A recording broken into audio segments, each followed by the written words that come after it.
Have you ever felt the kind of unease that lingers long after a moment has passed? That creeping sensation that something or someone isn't quite right.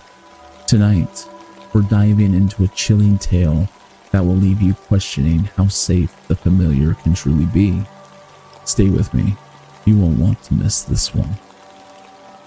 The events unfolded on an unseasonably warm winter night 4 years ago. The ground was bare, not a speck of snow to be seen, as though the season itself had forgotten its purpose. It was around 8 p.m. when I stepped out of my apartment, the chill of night barely biting. My routine walk beckoned me, a solitary ritual I followed to adjust to my skewed night shift schedule. At the time, I felt invincible, tall, fit, and confident in my late 20s, certain that the night held no threats that I couldn't face. The streets were quiet as I set out, headphones in place, enveloping me in the rhythm of the podcast. My path took me through familiar sights, old houses, a dimly lit Mexican restaurant that I avoided, another whose aroma made my stomach rumble, and a sketchy gas station whose flickering neon sign buzzed faintly in the stillness. Upscale apartments loomed like silent sentinels, their windows darkened. Eventually, I reached the river. Its black waters reflected the lights of the city, a mesmerizing yet ominous contrast against the vast, unknowable depths below. Crossing the bridge into the city proper, I arrived at a desolate four-way intersection. As I hit the crosswalk button, I noticed someone on the opposite corner. A lone figure stood under the street lamp's weak glow, doing nothing discernible. My first thought was she might be waiting for a ride. Her stillness, coupled with an uneasy way she lingered, suggested a restlessness she sought to suppress. The streets, typically bustling during the day, were now eerily silent. The light changed and I began crossing, heading towards her side of the street. Her behavior caught my attention.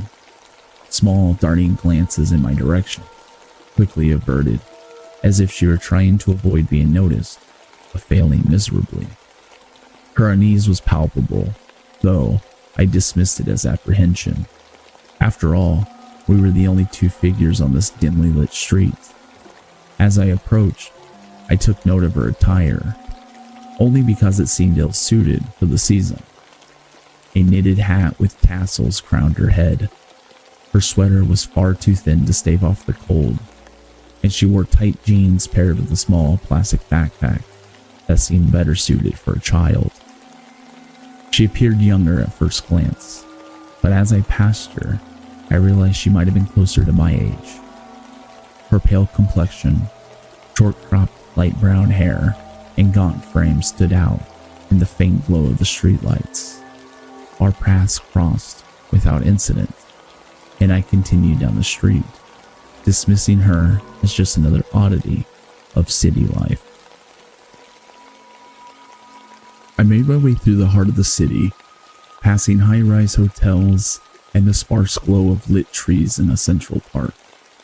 It was beautiful, though eerily deserted.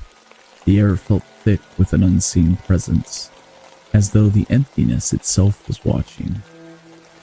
I reached the halfway point of my walk and decided to loop back towards the bridge. Turning the corner by an old marble library, I nearly collided with someone. It was her. My headphones muffled the world, so I pulled one ear free to offer a quick apology.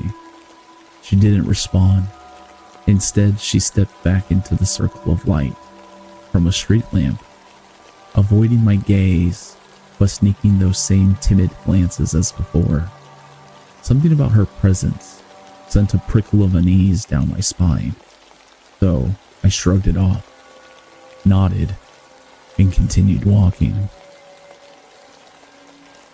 I couldn't ignore the feeling of her eyes on me though. Glancing over my shoulder, I saw her trailing behind me, her strides long and purposeful. Her presence felt off, intrusive, like a shadow that didn't belong. I reached a crosswalk and paused, hoping the light would grant me escape.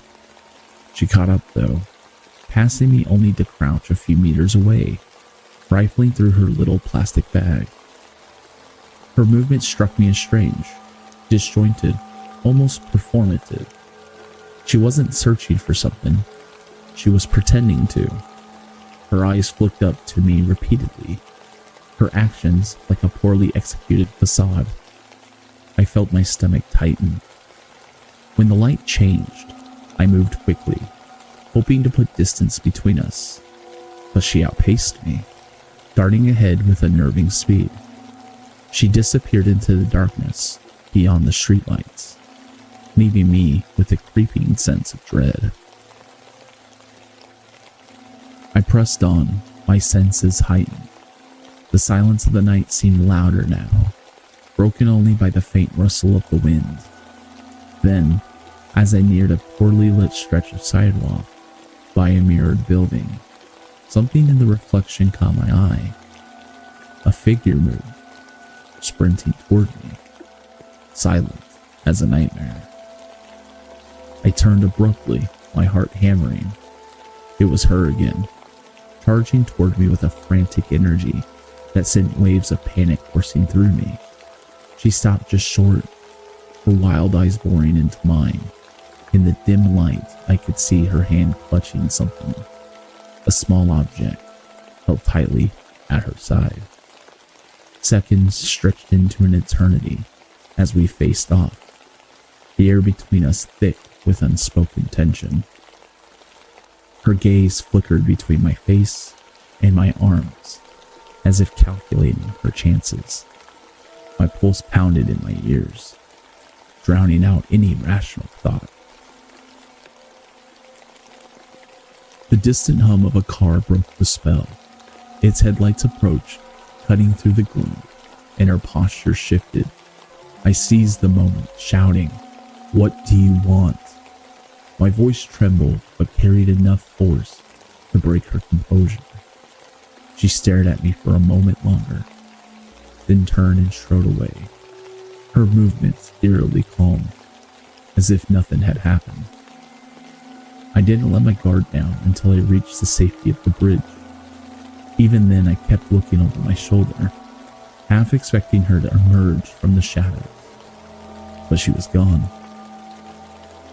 The rest of the walk was uneventful, though the unease lingered long after I returned home. I didn't call the cops immediately, unsure of what to even report. She hadn't attacked me, but something about the encounter gnawed at me. My roommates urged me to call, but by the time the police arrived, she had vanished into the night. So, to the woman with the little pink backpack, stay in the shadows where you belong, and let's never meet again. Thanks for joining me on this eerie journey. If this story gave you chills or left you wanting more, don't forget to hit that like button. It really helps the channel. Share your thoughts in the comment section down below. I'd love to hear what you think, or if you've had any strange encounters of your own. And don't forget to subscribe so you never miss a new story. Until next time, stay safe and stay curious.